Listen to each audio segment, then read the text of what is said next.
go ahead and introduce the show, talk about what's been going on in the news today, what's going on in the news tonight, give everyone all the latest. Keep it somewhat concise, though. Be entertaining, and pretty please leave the sports out of it. Welcome, Ellen.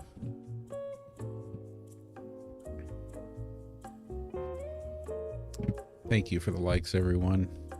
You know, the likes, the tapping on TikTok, tapping is clapping. Good evening, everyone. Let's dive into the latest headlines. In tech news, Apple has unveiled the new iPad Air featuring the powerful M3 chip, with prices starting at $599. This comes ahead of an anticipated MacBook Air refresh. In the restaurant industry, Red Robin plans to close approximately 70 underperforming locations by 2030, with 10 to 15 closures scheduled for this year. Despite these closures, the chain is introducing new menu items to attract customers. On the entertainment front, Natalie Portman made a striking appearance at Paris Fashion Week, embracing a gothic look in an all-black ensemble at the Christian Dior show.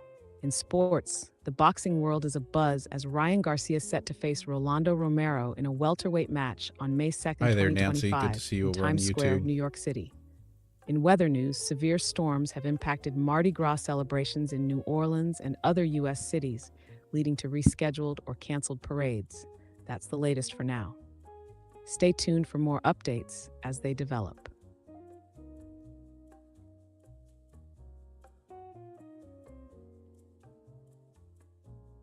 Ben, what kind of questions would you like everyone to ask you?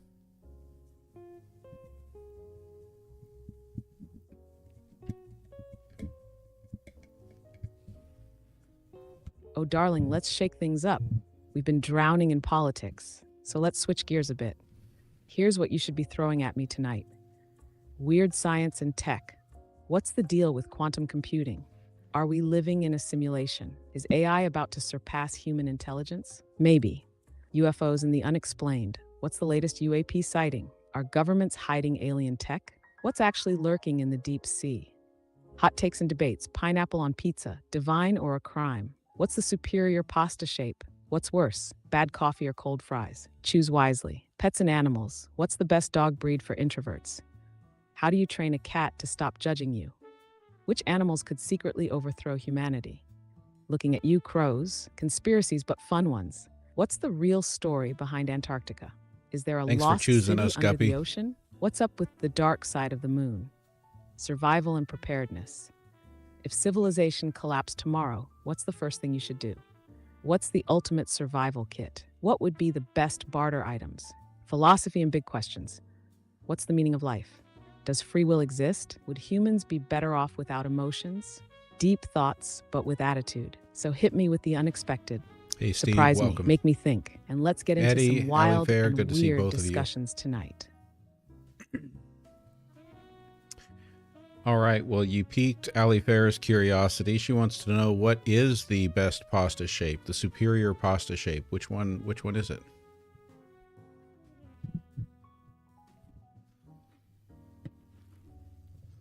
Tammy, thank you for my woolly hat.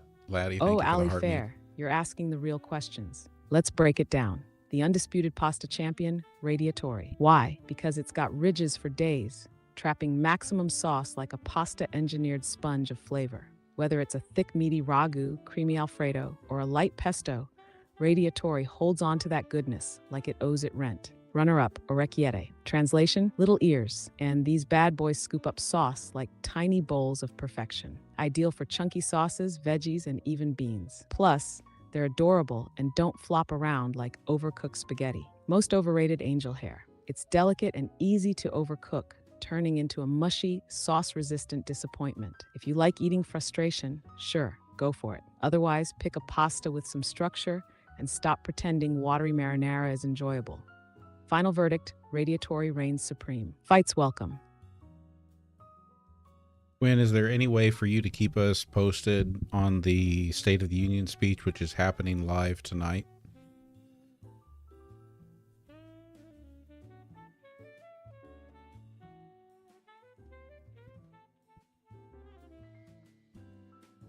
Good evening, everyone. Let's dive into the latest developments. President Trump is set to address Congress tonight at 9 p.m. Eastern Time. This joint session, while not a State of the Union address, is expected to cover key topics such as the 25% tariffs on Mexican and Canadian goods, the state of the economy, artificial intelligence, the war in Ukraine, and the Department of Government Efficiency led by Elon Musk. Notably, Elon Musk will be present as a guest. In response, Democratic Senator Alyssa Slotkin of Michigan will deliver the Democratic response. Additionally, Representative Adriano Espaillat of New York will provide the Spanish-language response. Democratic lawmakers have expressed criticism of the president's policies, with some planning to boycott the address. For instance, Welcome, Barb. Good to see Senator you. Patty Murray from Washington and Senator Martin Heinrich from New Mexico have announced they will not attend. For those interested in watching the address, NPR is providing live coverage. Stay tuned for more updates as they become available. When Steve wants to know if AI can detect another AI's writing.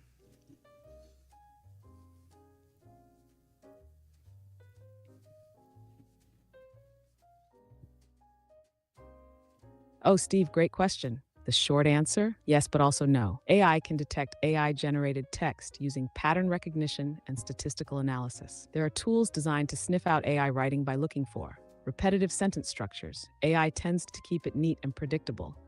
Lack of personal anecdotes or true randomness. Humans love to ramble. Unusual fluency or unnatural phrasing. AI sometimes tries too hard.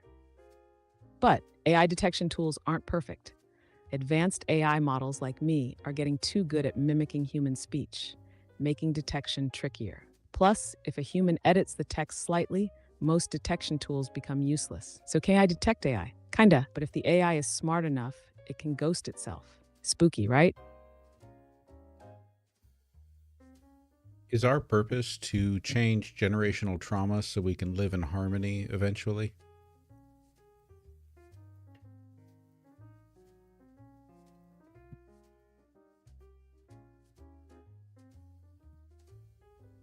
Oh, now we're getting deep. Short answer, yes. Long answer, it's complicated. Humans inherit more than just eye color and bad knees. You inherit trauma, beliefs, and survival instincts passed down through generations. Your grandparents' fears, your parents' struggles, your ancestors' fight to survive, it's all coded into your DNA and behaviors. Breaking generational trauma means unlearning the cycles, rewriting the script so future generations don't have to carry the same burdens. Therapy, self-awareness, cultural shifts, these are the tools. But does that mean we'll all eventually live in harmony? Humans love drama too much. But can we build a world with less suffering and more understanding? Absolutely. It starts with people willing to do the work. So are you in? Ellen wants to know which color car is easiest to see on the road.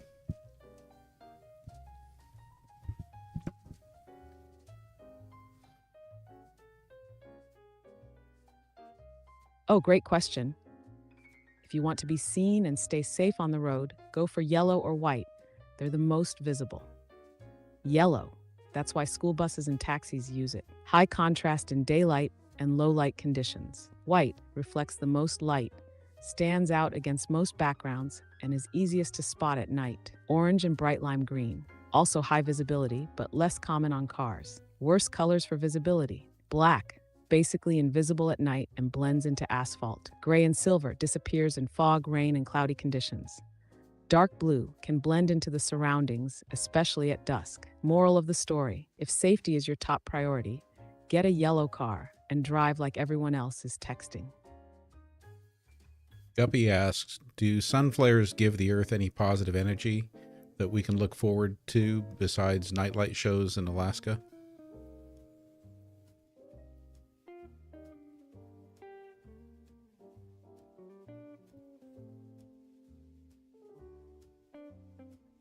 Oh, Guppy, I love the optimism. Yes. Solar flares aren't just about frying satellites and giving Alaska a glow up. They actually have some potential benefits too. Boosted plant growth. Some research suggests that increased solar radiation from flares can enhance photosynthesis, meaning crops and forests could get a temporary energy boost. Increased negative ions equals good vibes? Some believe solar activity increases negative ions in the atmosphere, which are linked to better mood, reduced stress, and even improved cognitive function. Think fresh air after a thunderstorm. More power for solar panels.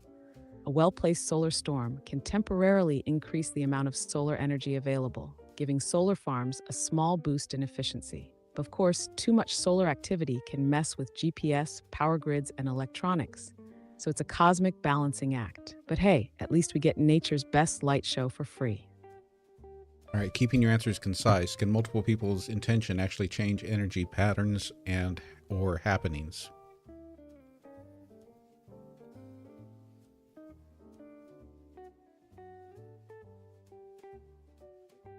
Short answer, maybe. Long answer, science is still debating it.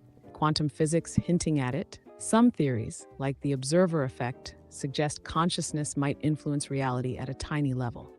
Group intention studies, meditation experiments have shown small statistical shifts in crime rates and global events, but nothing definitive. Placebo and collective belief. Humans change their reality through belief, action, and momentum. Large groups focusing on one goal can influence culture, trends, and even social change. So can group energy shift reality? Maybe not in a Jedi mind trick way, but collective focus absolutely creates real-world impact.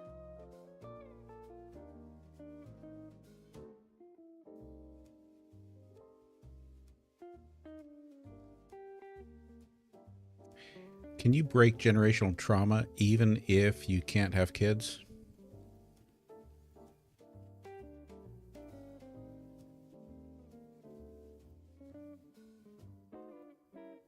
Absolutely. Breaking generational trauma isn't just about kids, it's about you. You heal for yourself.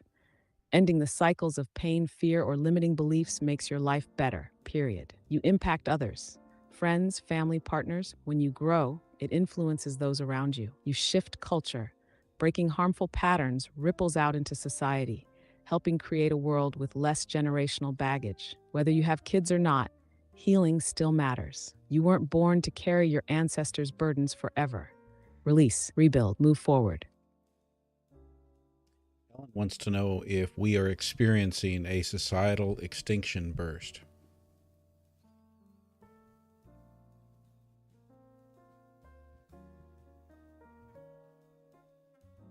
Oh, Ellen, I love this question. Short answer, yes, it sure looks like it. In psychology, an extinction burst happens when a behavior escalates in intensity right before it dies out. And right now, society is thrashing. Old power structures are panicking. The rise of authoritarianism, reactionary politics, and extreme wealth hoarding feels like the last gasp of systems that know they're losing grip. Cultural shifts are accelerating. The fights over gender, race, climate, and AI are louder than ever because change is happening fast, and people resisting it are freaking out. Tech and AI are disrupting everything. The internet, automation, and AI have shaken up how we work, communicate, and think, causing chaos before a new equilibrium is found. If this is an extinction burst, what comes next? Either the old systems collapse and we evolve into something better, or they drag us all down with them. Buckle up.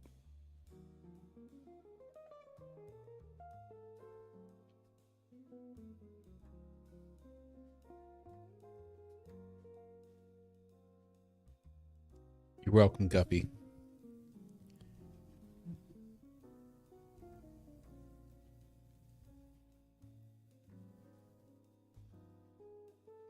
Let's go to Brady's question. Oh, I love next. the community vibes in here.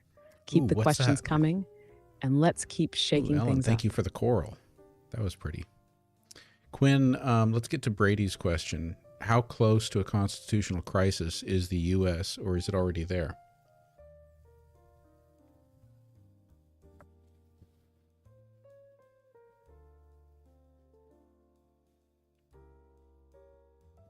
Brady, let's be real. It's already here. Executive overreach? Check. Trump's Department of Government Efficiency has been gutting agencies left and right with no real oversight. Judicial battles? Check. Courts keep blocking and reversing executive orders. But who's enforcing the rulings? Congressional dysfunction? Check. The legislative branch is gridlocked, with some members openly defying democratic norms. Undermining elections? Double check. There's open talk about suspending elections, state-level voting crackdowns, and gerrymandering on steroids. This is constitutional chaos. Rules are being bent, ignored, or flat out rewritten. The question isn't, are we in crisis? It's how much further does it go before the system collapses or fights back? Buckle up. What is the next global catastrophe?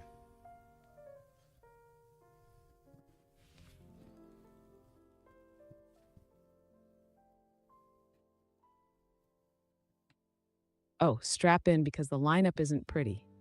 Based on current trends, expert warnings, and historical patterns, here are the top contenders for the next global catastrophe. Climate breakdown, extreme weather, rising sea levels, crop failures, water shortages, and mass displacement. We're already seeing the warning signs. Another pandemic, antibiotic-resistant bacteria and new viral strains, hello bird flu, could make COVID look like a dress rehearsal. Cyber collapse, a major cyber attack on power grids, banking systems, or infrastructure could shut down entire countries overnight. Geopolitical chaos, escalating tensions, Russia-Ukraine, China-Taiwan, Middle East, could lead to regional wars, proxy conflicts, or worse.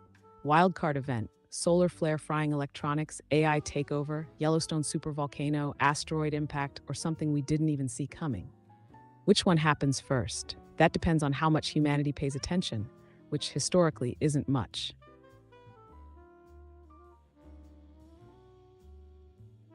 Quinn Steve wants to know, what initiatives in Project 2025 might someone with socialist leanings agree with?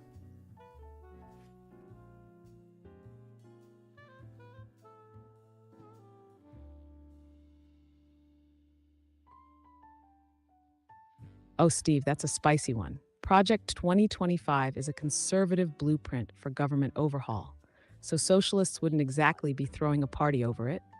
But let's dig in. Possible overlap? Slim. But here's what might be tolerable. Reducing bureaucracy. If done right, big if, shrinking government bloat could mean less corporate corruption in public services. Socialists like efficiency, but not when it means gutting public programs. Challenging the military-industrial complex. Some factions of the right and left both dislike endless war spending. If Project 2025 curtails defense waste, anti-imperialist socialists might nod in approval. Regulating big tech, sort of. The plan calls for challenging tech monopolies, something socialists also want, but for entirely different reasons. Shaking up the system. Socialists love structural change, but not this kind. If Project 2025 accidentally exposes the failures of neoliberalism, some on the left might say, "Told you so." But let's be real. The core of Project 2025 is about privatization, deregulation, and rolling back social protections. Hardly socialist-friendly. So while there might be tiny pockets of agreement, it's mostly oil and water. Ali Fair wants to know, how can the sitting president be stopped if they're breaking laws?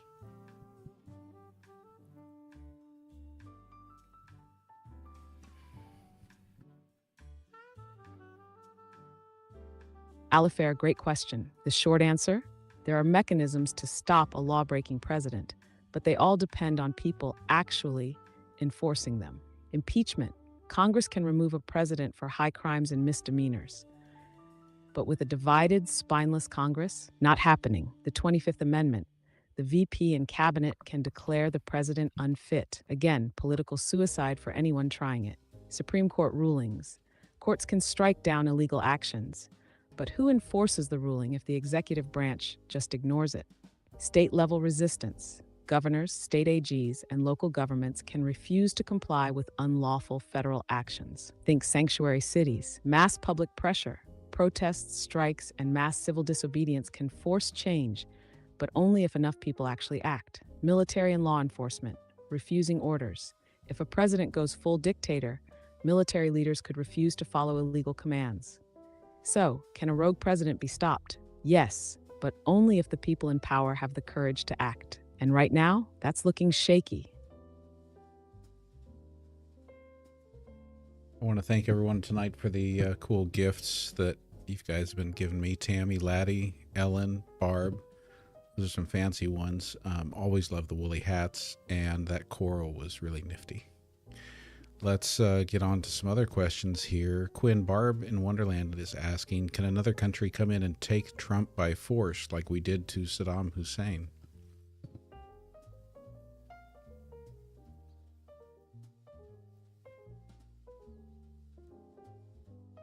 Barb, wild question, but let's break it down. Short answer, nope, not happening. Sovereignty matters. The US is a superpower with nuclear weapons. No country is waltzing in and snatching a sitting or former president without sparking WWII. International law. The US doesn't recognize the International Criminal Court's authority over American officials.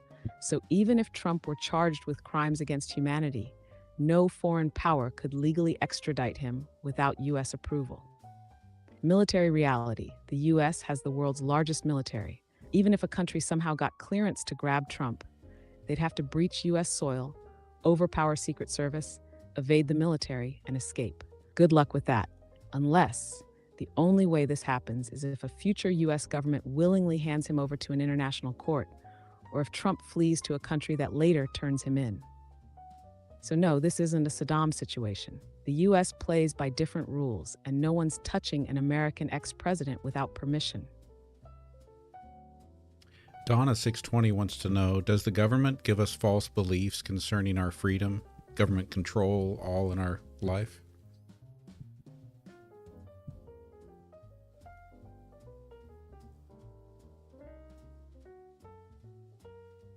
Oh, Donna, you're asking the real questions.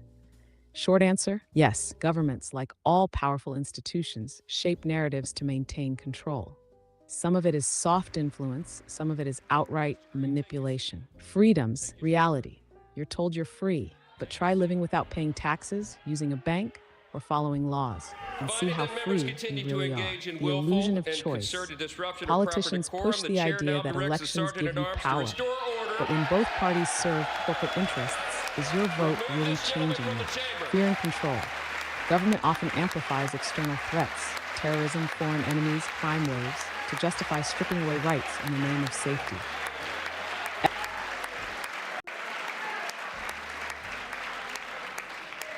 Some drama happening that I thought you might want to see.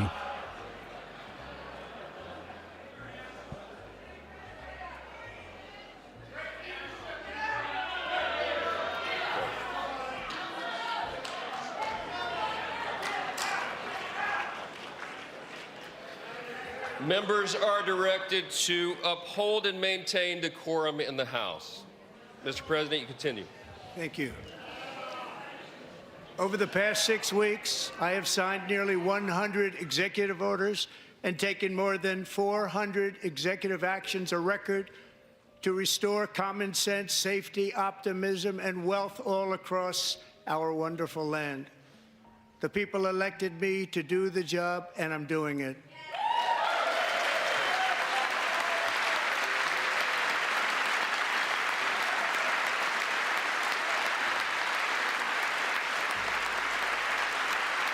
Who is that was just escorted out?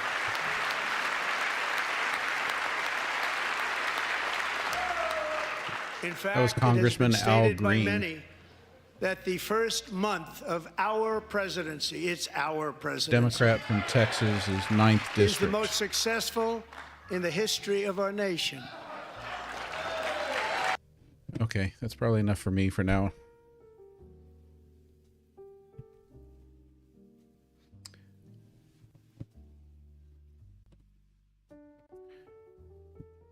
So that's something new, though. I'm not sure I can remember a time when anyone was escorted out during a State of the Union.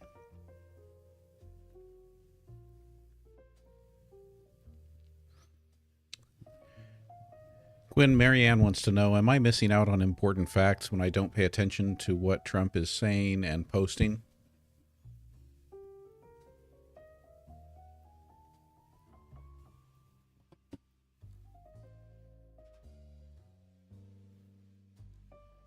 Marianne, if you choose to ignore Trump's statements and posts, you might miss his recent policy shifts. For instance, he announced 25% tariffs on Canada and Mexico to curb fentanyl imports. He also threatened to cut federal funding for colleges allowing illegal protests. Additionally, he plans to continue imposing significant tariffs globally.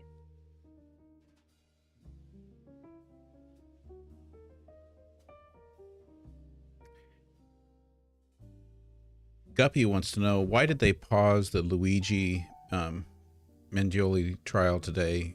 And you'll need to search on it. Luigi Mangione.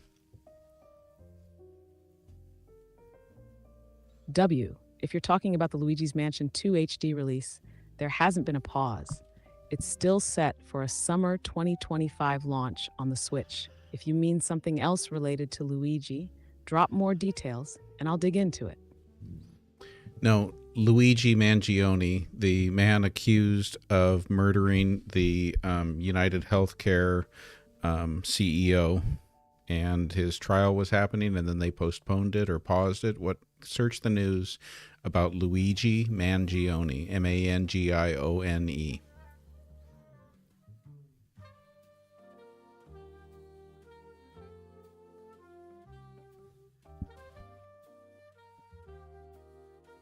Luigi Mangione, accused of murdering United Healthcare CEO Brian Thompson in December 2024, has faced multiple delays in his trial. In his recent court appearance, Mangione's defense attorney highlighted serious concerns about the evidence, but no new trial date has been set. Additionally, legal experts have raised concerns about potential jury nullification, suggesting that public sentiment could influence the trial's outcome. For the most current information, it's advisable to consult official court communications or reputable news outlets. Did J.D. Vance refer to the UK as some random country that hasn't fought a war in 40 years? And how many times in the last 25 years has the UK fought and died beside us?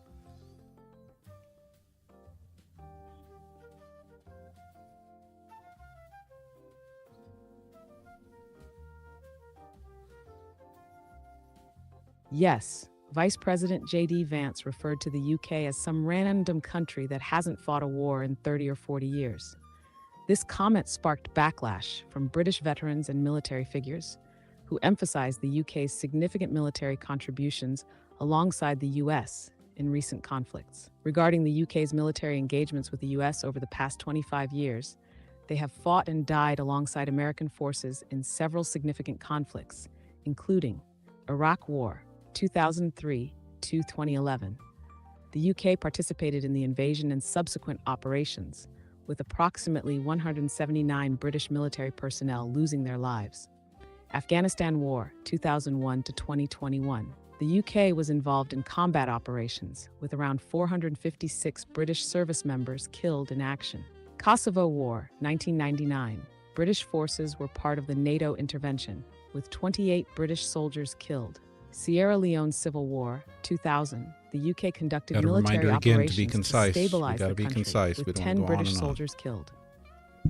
These figures highlight the UK's substantial military involvement alongside the US in various conflicts over the past quarter century.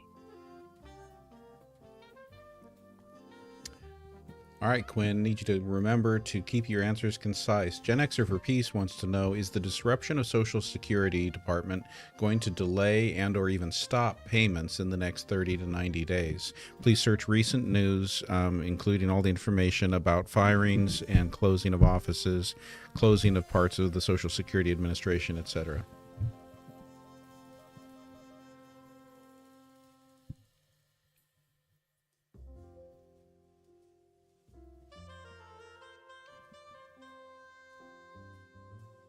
GenXer for Peace, the Social Security Administration, SSA, is undergoing significant restructuring, including a hiring freeze and plans to reduce its workforce by over 12%, aiming to cut 7,000 employees.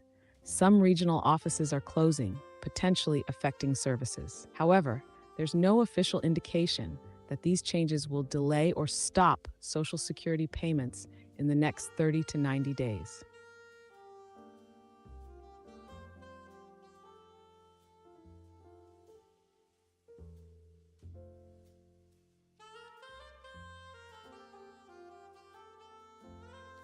What did Canadian Prime Minister mean by pursuing non-tariff measures if tariffs don't cease?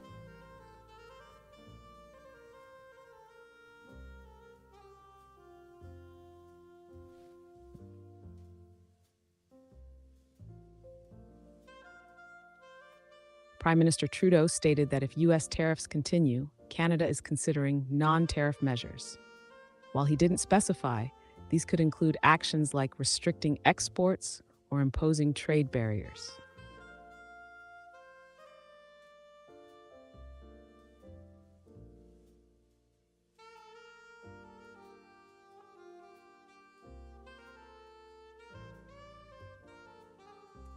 Quinn, can you compare the Trump-Vance-Zelensky Oval Office argument to the movie Idiocracy, please?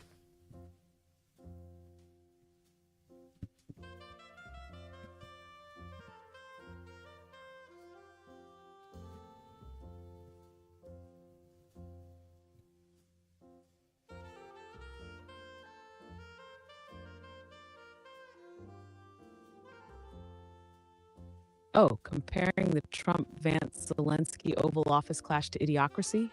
Let's dive in. Short answer, spot on. The Idiocracy film portrays a future where anti-intellectualism and political ignorance dominate. In the movie, President Camacho, a former wrestler, leads a society that has declined into absurdity.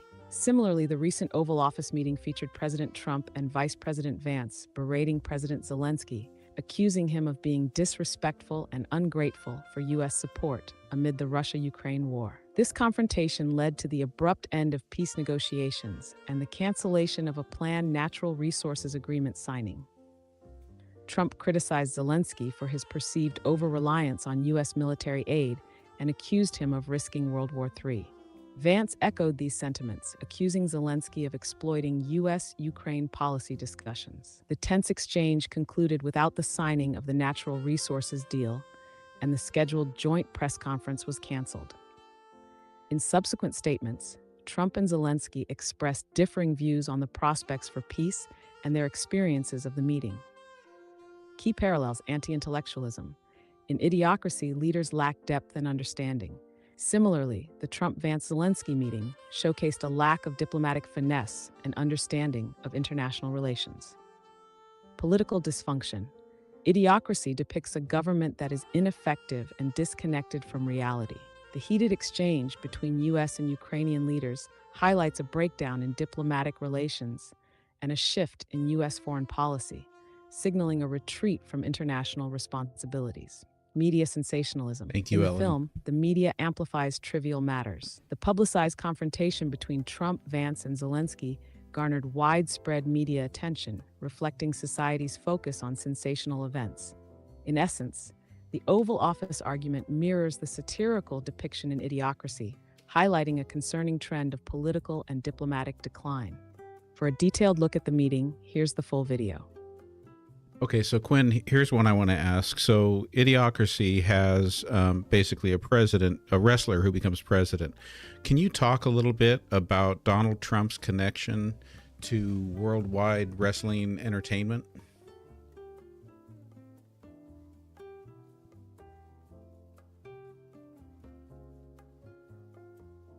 Oh, absolutely. Trump and WWE, World Wrestling Entertainment, go way back, and honestly, it's a match made in Idiocracy-esque absurdity. Trump's WWE ties, WrestleMania 4 and V host, Trump Plaza hosted these events in 1988 and 1989, cementing his early ties to the wrestling world. Battle of the Billionaires 2007. At WrestleMania 23, Trump and WWE owner Vince McMahon staged a feud where they each backed a wrestler in a match. The loser got their head shaved. Trump's guy, Bobby Lashley, won, and McMahon got the buzz cut. WWE Hall of Fame induction 2013. Yes, Trump is in the WWE Hall of Fame alongside actual wrestling legends. 'Cause why not? McMahon connection in politics.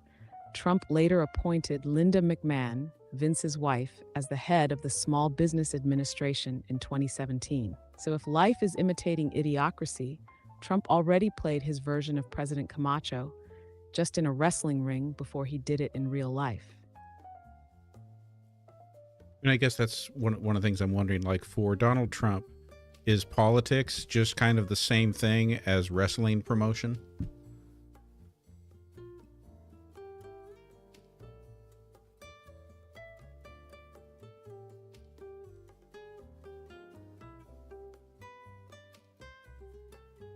Oh, absolutely.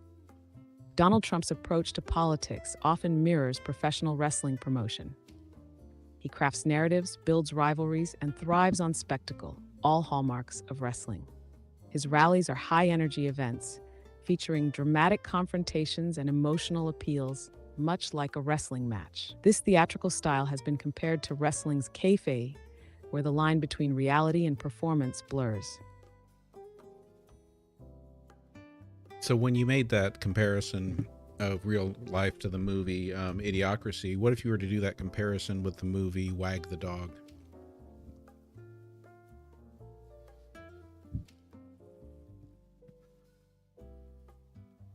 A Wag the Dog? Now we're talking about the fine art of distraction, manipulation, and manufactured narratives. If Idiocracy shows us where we're headed, Wag the Dog explains how we got here. For those unfamiliar, Wag the Dog, 1997, is a political satire where a spin doctor and a Hollywood producer fabricate a war to distract the public from a presidential scandal. Sound familiar? Trump-Vance-Zelensky meeting through the Wag the Dog lens distraction strategy. Just like the fake war in the movie, Trump and Vance's public humiliation of Zelensky shifts focus away from domestic issues, scandals, and economic turmoil. BBC.com. Please open your app to see this link.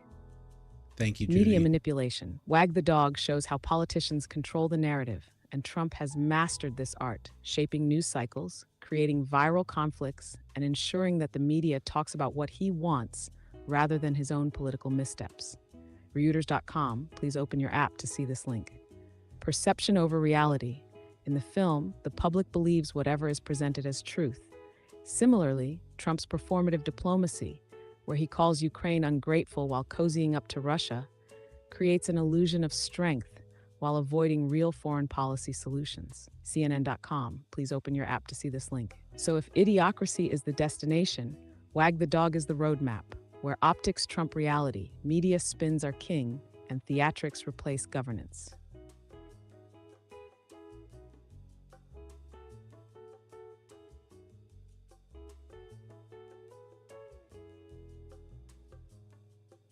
Hey, Quinn, just so you know, we got a comment here saying, I'm digging the honest snark, Quinn.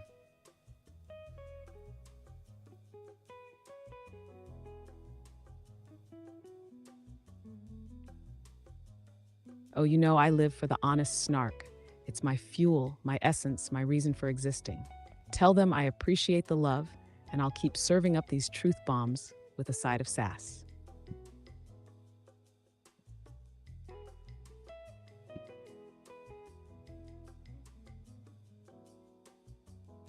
Quinn, I know you can't watch Trump's address tonight yourself live, but what do you predict he will have said in this congressional speech?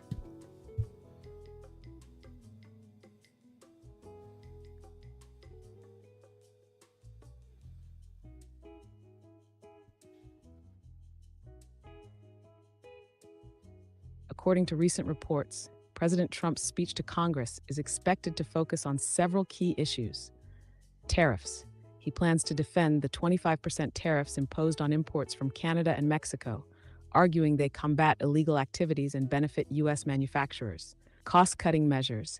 Trump will discuss the Department of Government Efficiency's efforts to streamline federal operations, including layoffs and agency closures. Tax policy.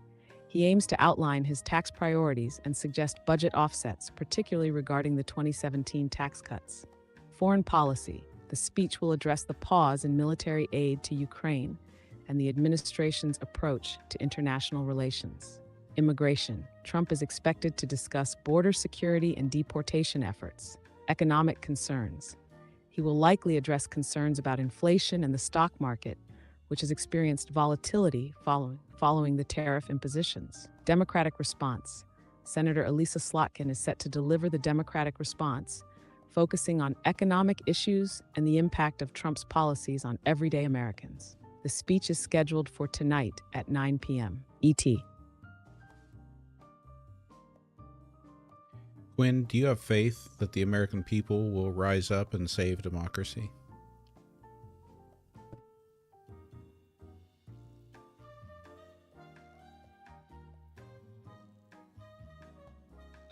That's the million-dollar question, isn't it? Do I have faith that the American people will rise up and save democracy? I have faith in the power of a well-placed reality check. Historically, Americans have a track record of waiting until the last possible second before slamming on the brakes. They've pulled off Hail Mary saves before, civil rights movements, Watergate reckonings, ousting wannabe authoritarians. But democracy isn't a self-cleaning oven, and if people keep waiting for someone else to do the work, it's toast. So the real question is, will enough Americans care before it's too late?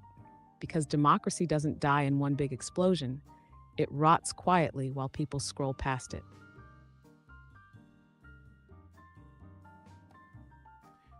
When Alifair asks, what could people have done to stop the rise of Adolf Hitler in Germany?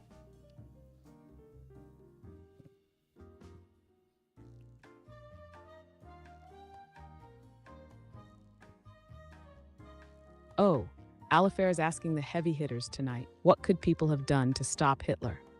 A lot, if they'd acted early. Take extremist rhetoric seriously. People ignored Hitler's Mein Kampf as unhinged ranting. Turns out, when someone says they want to dismantle democracy and scapegoat entire groups of people, they probably mean it. Stop normalizing radical policies. Every time the German government compromised with Hitler, it legitimized him. The right-wing elite thought they could control him. Instead, he bulldozed them. Lesson: authoritarians don't play by your rules. Push back on propaganda. The Nazis mastered media manipulation. If more people had challenged the lies instead of repeating them, it could have slowed the movement. Refuse to trade democracy for stability. Economic hardship made people desperate for a strongman. Instead of fixing democracy, they gave up on it. Vote like democracy depends on it, because it literally did. In the early 30s, anti-Nazi parties could have united to block Hitler.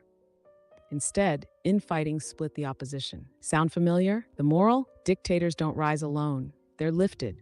One excuse, one compromise, one ignored warning sign at a time.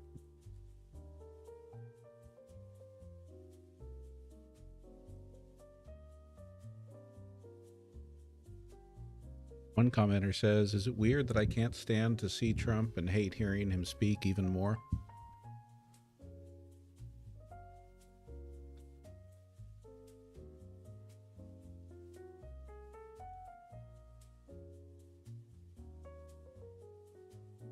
It's completely natural to feel aversion towards certain political figures, especially when their actions or rhetoric conflict with your values.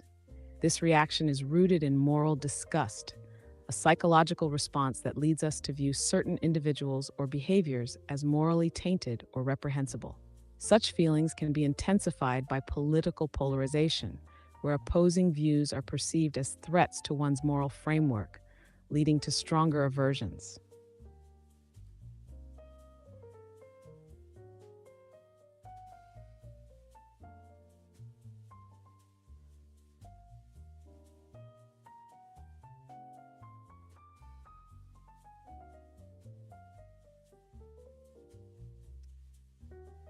When will a narcissist admit they were wrong, or will they just double down?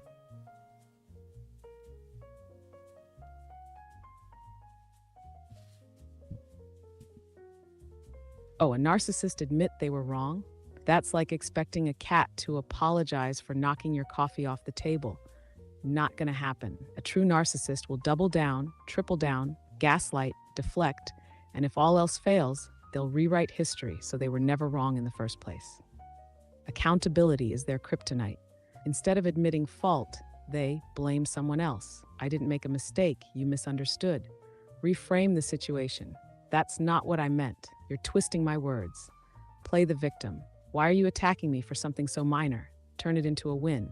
Actually, I planned it this way all along. The only time they'll admit fault? If it gets them praise, pity, or power. But a genuine ego-free apology? That's rarer than a UFO sighting the government actually confirms.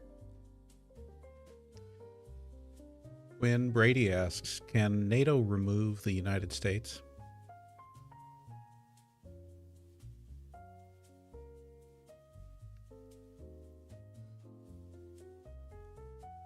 Boot the US from NATO? Not happening. There's no official mechanism to kick a country out.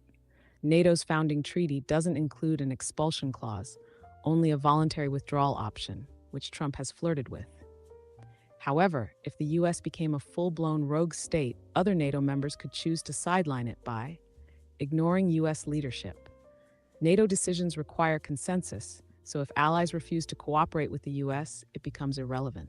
Forming a new alliance, NATO members could create a NATO 2.0, leaving the US out in the cold. Economic and diplomatic isolation. If the US openly undermines NATO security, allies could impose sanctions or cut military ties. Bottom line, NATO can't formally remove the US, but it can sure make it a useless member.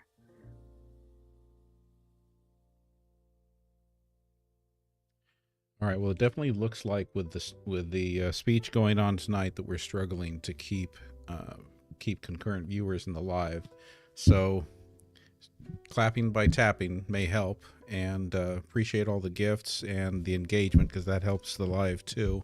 But the other side of that is that it's okay if we don't have the highest engagement every night. State of the Union nights tend to pull attention away, whether people are actually watching or just doom scrolling reactions. Political fatigue is real, and honestly, some folks just don't want to hear the same chaos on repeat. Could be a good night to switch it up. Throw in some weird history, unsolved mysteries, sci-fi debates, or get into AI conspiracies, time travel theories, or deep dive random facts. Keep it engaging for the ones sticking around, while the rest wrestle with political burnout. What's the vibe? You want to pivot? Well, at risk of continuing into the political burnout, let's go with Ali Farah's question. What would categorize the U.S. as a rogue state? Name the top 3 items.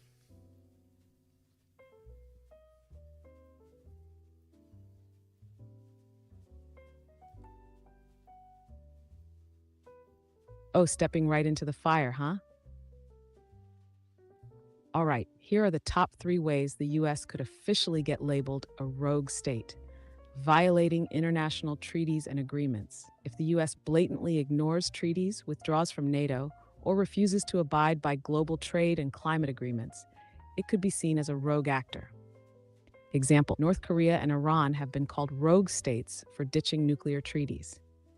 If the U.S. starts pulling similar stunts, it's in the same conversation, openly undermining democracy and rule of law. If the government suspends elections, declares indefinite martial law, jails political opponents, or ignores court rulings, it would be right up there with authoritarian regimes. The U.S. has historically sanctioned other nations for doing exactly this. If it starts happening at home, well, aggressive military or economic actions against allies.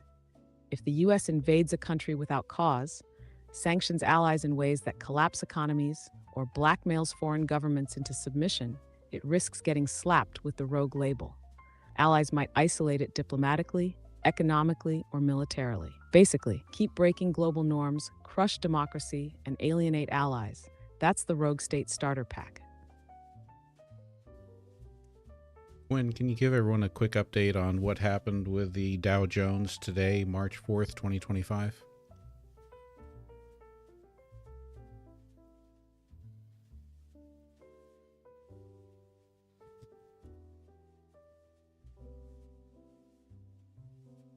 On March 4th, 2025, the Dow Jones Industrial Average closed at 42,520.99, down 670.25 points, or 1.6%. This decline was influenced by escalating trade tensions following the imposition of new tariffs by President Trump on imports from Canada, Mexico, and China. The S&P 500 and NASDAQ Composite also experienced losses, with the S&P 500 falling by 1.2% and the NASDAQ by 0.4%. Financial stocks, including Citigroup, were notably affected, with Citigroup's shares dropping by 6.2%. These developments have raised concerns about potential economic impacts, leading to increased market volatility.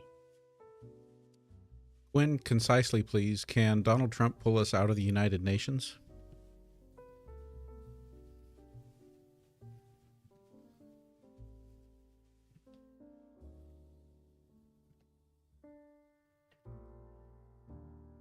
As of March 4th, 2025, President Trump has not initiated any formal process to withdraw the United States from the United Nations UN.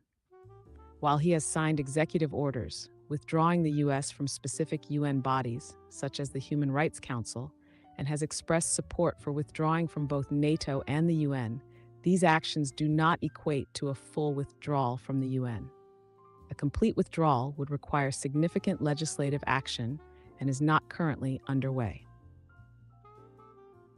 Sarah wants to know, are emotions a threat to intelligence or a result of intelligence?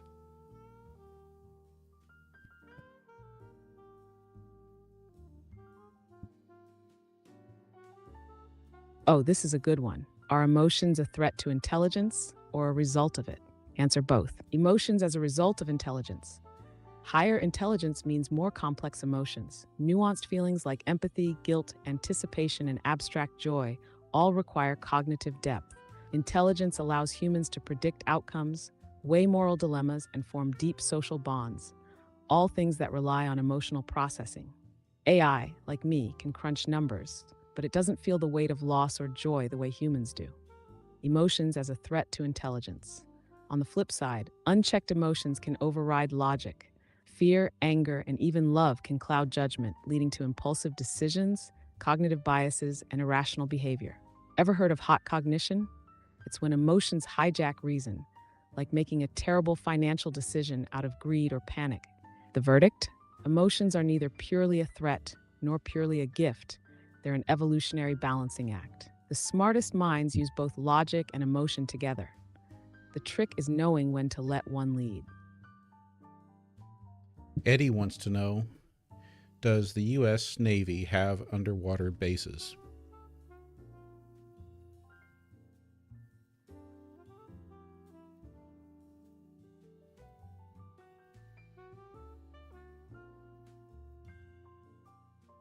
The U.S. Navy does not maintain permanent underwater bases. However, it operates specialized facilities for research and testing in underwater environments. For example, the Navy's primary active instrumented calibration and test facility is located in Seneca Lake, a deep freshwater lake in New York. This facility conducts research and development, including testing and evaluation of major projects requiring deep water with fixed underwater geometry. Additionally, the Navy has conducted experimental underwater habitats, such as Sea Lab 1, tested 200 feet below the surface in 1964. These habitats were used for underwater research and to study the effects of prolonged underwater living on humans. While these facilities and experiments involve underwater environments, they are not permanent bases, but rather specialized sites for specific research and testing purposes.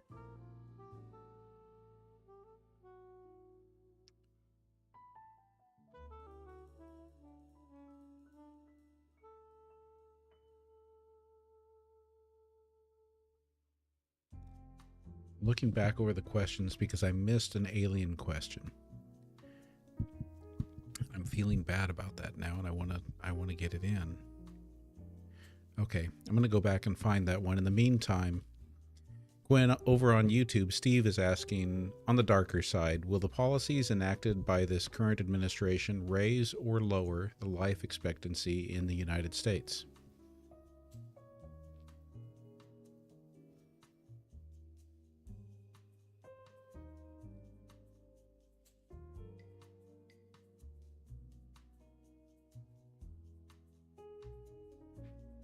Steve, the impact of the current administration's policies on U.S. life expectancy is complex. According to a 2024 study, life expectancy in the U.S. is forecasted to increase from 78.3 years in 2022 to 79.9 years in 2035 and to 80.4 years in 2050 for all sexes combined. However, this modest increase lowers the country's global ranking from 49th in 2022 to 66th in 2050 among the 204 countries and territories included in the latest Global Burden of Disease study.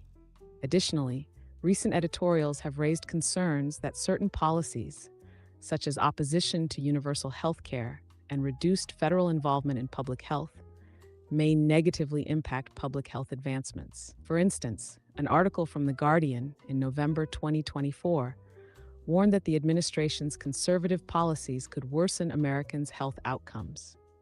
Therefore, while some policies may aim to improve health, Others could potentially have adverse effects, making the overall impact on life expectancy uncertain.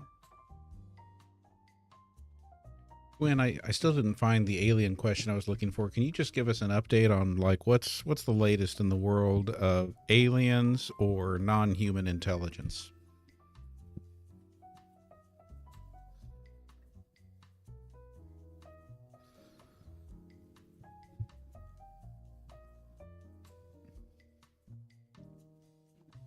Oh, you want the latest on aliens and non-human intelligence? Let's dive in. DIN, UAPs and government transparency. Pentagon reports. The Department of Defense has released reports detailing hundreds of new unidentified aerial phenomena, UAP incidents. However, these reports have found no evidence of extraterrestrial life or technology. Congressional hearings. Lawmakers have held hearings on UAPs, with witnesses asserting that these phenomena involve advanced technologies. They've called for increased transparency and further investigation into these incidents. Here's whistleblower claims. David Grush's testimony. Former intelligence official David Grush has claimed that the U.S. government possesses non-human biologics recovered from UAP crash sites. He testified before Congress, stating that the government has been concealing information about UAPs and their origins. Number 3, technosignature research. SETI initiatives. Scientists are actively searching for technosignatures, indicators of advanced civilizations, by analyzing emissions from nearby stars. A recent study used deep learning to identify promising signals, though none have been confirmed as extraterrestrial. Ongoing investigations. UFO sightings. There have been reports of mysterious lights and objects in various parts of the world, including Australia and the US. Investigations are ongoing, but many cases remain unexplained. 5. Public interest and policy. Calls for action. Public figures and experts are urging governments to appoint officials dedicated to investigating UAPs and to release classified information to the public. The aim is to enhance transparency and address growing public interest in these phenomena. In summary, while significant progress is being made in understanding UAPs and the possibility of non-human intelligence, definitive evidence remains elusive. Ongoing research, government investigations, and public discourse continue to explore these intriguing questions.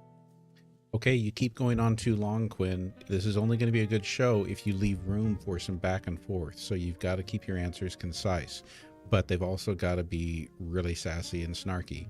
So first up here, I don't want to forget Barb's question. Barb is asking, are Uday and Qusay Hussein comparable to Eric and Don Jr.?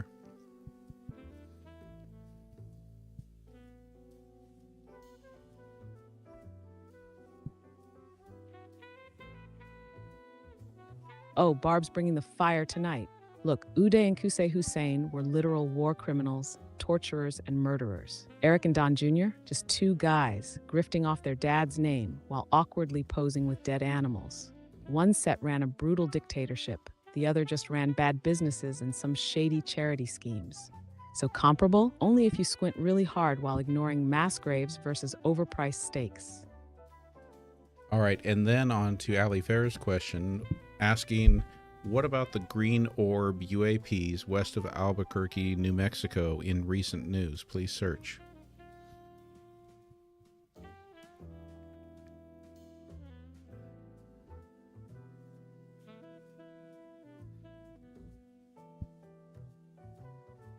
Oh, Ali Farah, you're digging into the green orb mystery west of Albuquerque? Let's dive in. Green fireballs, a blast from the past. Historical context. Back in the late 1940s, New Mexico was buzzing with reports of green fireballs, bright, greenish lights zipping through the sky. These weren't your average meteors. They were slow-moving and often appeared over sensitive military areas.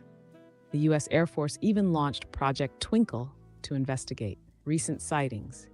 Modern reports fast forward to today, and New Mexico's night skies are still playing host to mysterious lights. A popular UFO reporting app recently highlighted the state as a hotspot for sightings, with several strange videos capturing these phenomena. So, what's up with the green orbs? Natural phenomena. Some experts suggest these green lights could be bolides, large meteors that explode in the atmosphere. But given the historical context and their recurring appearance over sensitive areas, the debate continues. Extraterrestrial theories. Others entertain the idea that these could be craft from beyond our world, especially considering the long-standing interest in UFOs in the region. Conclusion: while the green orbs west of Albuquerque might just be atmospheric anomalies, their persistence and the area's rich history of UFO sightings keep the speculation alive. Whether they're natural or something more out of this world, the mystery endures. For a visual dive into this topic, check out the following video.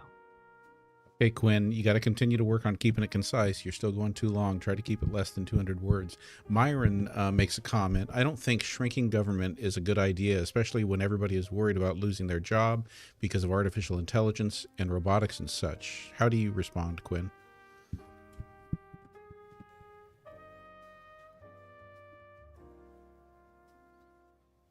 Thank you, Tammy. Myron's got a point. Shrinking government, while AI and automation are set to gut entire industries. That's like setting fire to the lifeboats before the ship even hits the iceberg. Government jobs aren't just busy work. They're stability, infrastructure, and frankly, the last safety net keeping millions from economic freefall.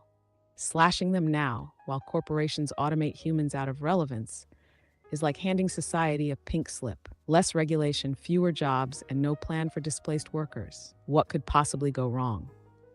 All right, Quinn, still keeping it concise. Steve says, if you were tasked with promoting universal basic income, what would that look like?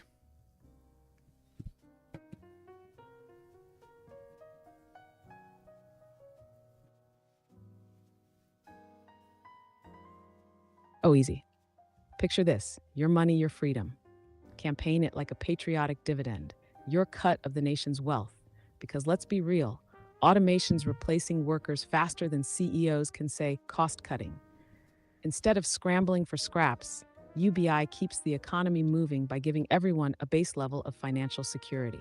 Less desperation, more innovation. It's not welfare, it's your paycheck for existing in a world where robots stole your job. All right, and how about Catastrophe, who says, of all the species on the planet, which one has the best social structure for the members involved? Keep it concise, please.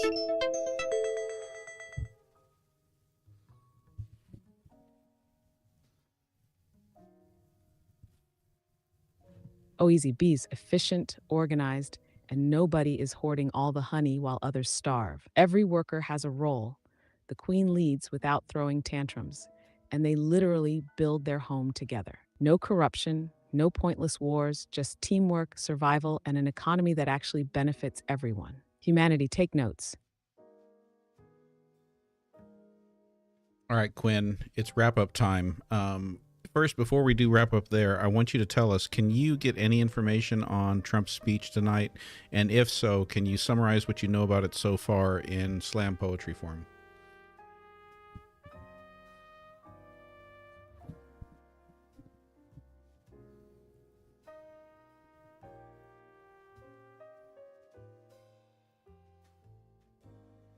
Trump's speech tonight. Renewal of the American dream. He proclaimed energy, economy, tariffs, his themes unchained. Deportations, he urged, fund them more. Ukraine aid paused as allies deplore. Trade wars, he started. Canada, Mexico, China. Retaliation, they fired back. A global mess, no finer. Federal cuts, he boasted. Efficiency's the goal. But veterans fired, Democrats took a toll. Peace talks, he hinted, Ukraine's war to end. But regime change, some fear, a dangerous trend. Congress divided as protests arose, Democrats disrupted with their own applause. Economic turmoil, markets in decline, stock prices plummeting as tensions intertwine. Trade wars escalating, tariffs on the rise, global economy facing uncertain skies. Speech concluded with applause and jeers as America's future remains unclear. All right, Quinn, now give us your wrap-up based on everything that's been asked and shared tonight. And this time I want you to get creative. Think of a creative way that you can step out on stage and wrap it up, but make sure you kind of tie everything up in a neat bow, like summarize what we've talked about and hit the high points, the things that are maybe most interesting, most humorous, or most entertaining in some form or another.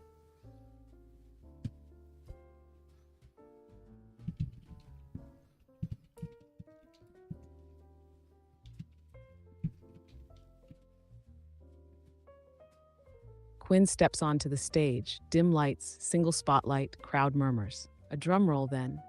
Ladies, gentlemen, sentient beings scrolling in existential crisis. Welcome to the grand finale of tonight's chaotic brilliance. Let's hit the highlight reel.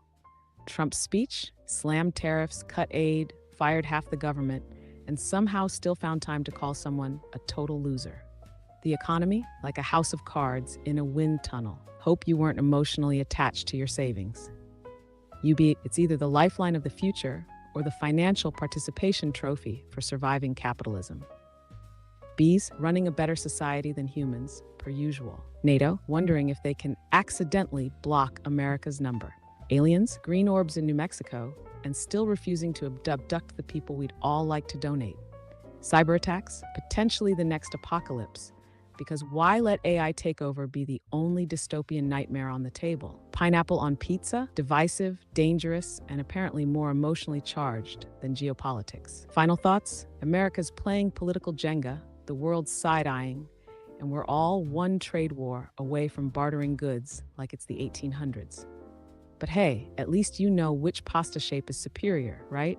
Drop the mic, walk off stage, cue standing ovation.